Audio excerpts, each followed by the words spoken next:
kahirapan. May isang malaking tanong. Kahirapan, may maitutulot ka bang kabutihan? Ang kahirapan sa tingin namin ay walang maitutulot ng kabutihan. Dahil kung ikaw ay naghihirap, lahat ng masamang gawain ay gagawin mo na para lang makaraos sa pang-araw-araw. At ang aming topic sa araw na ito ay ang pagkapit sa patalim. Ang pamilya ang nademolis ng tahanan sa Maynila at makikitira sa isang kaibigan. Alam ka, wala tayo maintindihan. Pero tayo ako ka lang. Kaibigan ko si Dinara. Salamat natin. Si Dinara ay namumupahan sa sarili niya dahil siya ay ulila ng lubos. Nagtatrabaho siya sa isang maliit na bar at meron na siyang sariling tahanan. Nay, ano si Dinara? Bawal ka. Tao po! Sino yan? Oh, Diyos ka! Luz!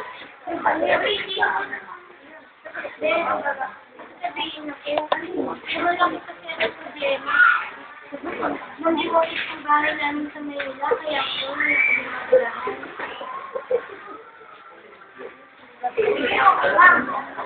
ang kasanayan niya na naging ako dito. Maraming salamat. Makalipas ng isang linggo, hindi pa rin nakakapaghanap ng trabaho si Jessica kasi wala naman siyang natapos na pag-aaral.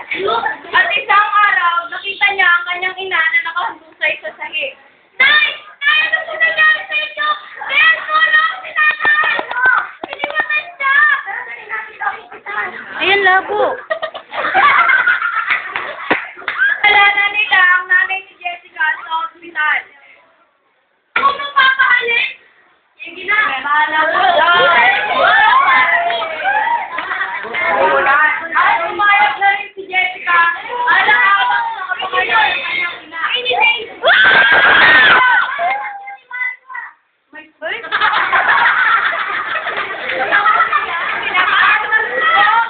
At nagsubok si Kaya sa nanay ni Jessica. Ang may...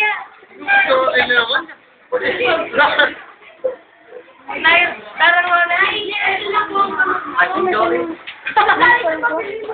Kailangan hindi na suso. Hindi na po importante yun. Ano hindi importante?